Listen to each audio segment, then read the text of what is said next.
సాహిత్య శిల్పంగా ప్రసిద్ధిగాంచిన అంబేద్కర్ ఆత్మకథ 1956 డిసెంబర్ 6న అంబేద్కర్ మరణానంతరం దాదర్లో ఉన్న ఆయన రాజగృహ ఇంట్లోని రాతప్రతులలో వెయిటింగ్ ఫర్ ఏ వీసా అనే శీర్షికతో మొదటిసారిగా బయటపడింది. అంతకుముందు అంటే అంబేద్కర్ జీవిత కాలంలో అంబేద్కర్ ఆత్మకథ ఎక్కడా అచ్చు కాలేదు.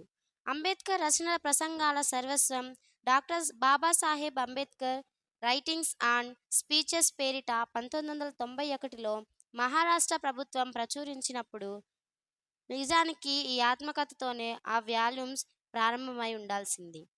మొదటి వాల్యూమ్ మొదటి పేజీ ఈ ఆత్మకథతోనే ప్రారంభమై ఉంటే భారతదేశంలో కూడా అంబేద్కర్ ఆత్మకథ అందరికీ తెలిసేది. కానీ 12వ వాల్యూమ్ అన్పబ్లిష్డ్ రైటింగ్స్ కింద ancient Indian commerce lecturers on the English constitution the notes on acts and laws అనే శీర్షికల మధ్య 662 పేజీ దగ్గర ఎవరు గుర్తుపట్టలేని విధంగా ఇరికించారు. అర్ధాంతరంగా ఆగిపోయిన ఈ ఆటోబయోగ్రఫీ కాగితాల మీద తేదీ లేకపోవడం వల్ల దీని రచనల కాలం ఖచ్చితంగా తెలియదు. కొన్ని ఆధారాల వల్ల 1935 నుండి 36లో గాని అటూ ఇటుగా అనిహిలేషన్ ఆఫ్ కాస్ట్ వర్ణనిర్మూలన రాసిన కాలంలోనే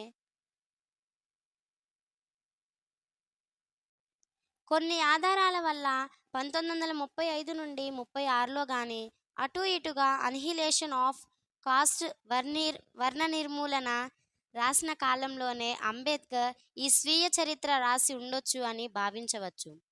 మొదటి ప్రపంచ యుద్ధ కాలంలో ఏ యూనివర్సిటీలో అయితే అంబేద్కర్ చదివారో అదే న్యూయార్క్ కొలంబియా యూనివర్సిటీలో నేడు ఈ అంబేద్కర్ ఆటోబయోగ్రఫీ పాఠ్య గ్రంథంగా ఉంది. దక్షిణ ఆసియా సాహిత్య చరిత్రలో విశేష పాండిత్యం గల ప్రొఫెసర్ ఫ్రాన్సిస్ డబ్ల్యూ పిట్వేష్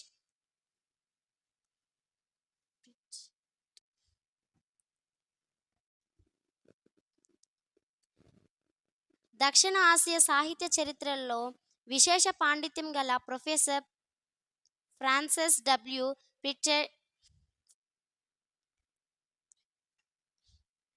ప్రిన్సెట్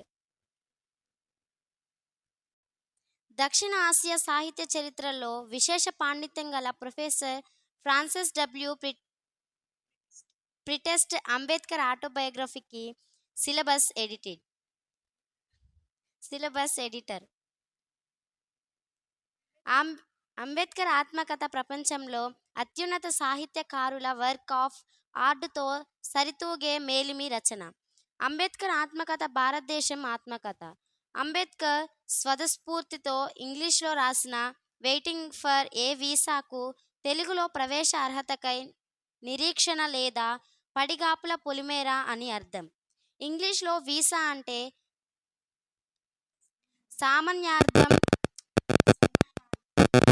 పరాయి దేశం ఇచ్చే అనుమతి. మాదిగగూడెం నుంచి మాలపల్లి నుంచి విముక్తి చెంది ఊళ్ళోకి వెళ్ళడానికి ప్రవేశ అర్హత లేని స్థితిలో అంటరాని జాతి ప్రజలు పొలిమేరలో పడికాపులు పడే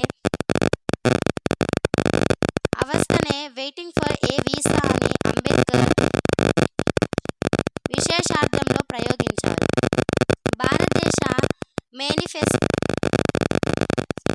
భారతదేశ మేనిఫెస్టో అనదగిన అంబేద్కర్ సిద్ధాంత గ్రంథం అనిహిలేషన్ ఆఫ్ కాస్ట్ని 2011 ఏప్రిల్ 14న అంబేద్కర్ వర్ణ నిర్మూలనగా అనువదించి భారతదేశంలోనే తొలిసారిగా పరిశోధన నోట్స్తో యాన్నోటేటెడ్ ఎడిషన్గా మేము వెలువరించాం. ఆ తర్వాత అదే అనువాదాన్ని 336 పేజీల పరిశోధన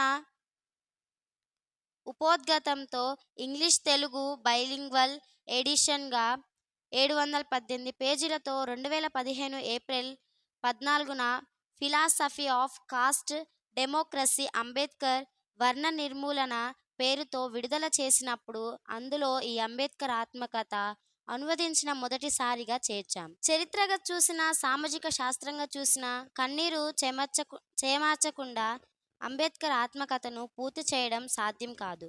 అంబేద్కర్ ఆత్మకథను తెలుగులో అనువాదం చేసేటప్పుడు మేం పొందిన భావోద్వేగాలే మాకు అందిన విలువైన ప్రతిఫలం. అనువాదం చేసింది మేమే అయినప్పటికీ మళ్ళీ మళ్ళీ చదువుతున్న ప్రతిసారి అదే అలజడి. అవే వెచ్చని కన్నీళ్ళు. మేమే కాదు, ఈ మహాకావ్యాన్ని బహుశా ఎవరు అనువాదం చేసినా ఈ స్థితిని తప్పించుకోలేరేమో.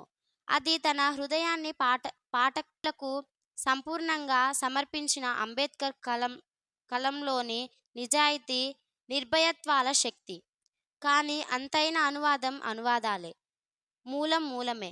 అందుకే అంబేద్కర్ ఇంగ్లీషు ఒరిజినల్ రచనతో ఉన్న ఈ English Telugu bilingual edition Ambedkar ఆత్మకథ కాలం నాటి భారతదేశాన్ని పరిచయం చేయడానికి ఈ ఉపోద్ఘాతం.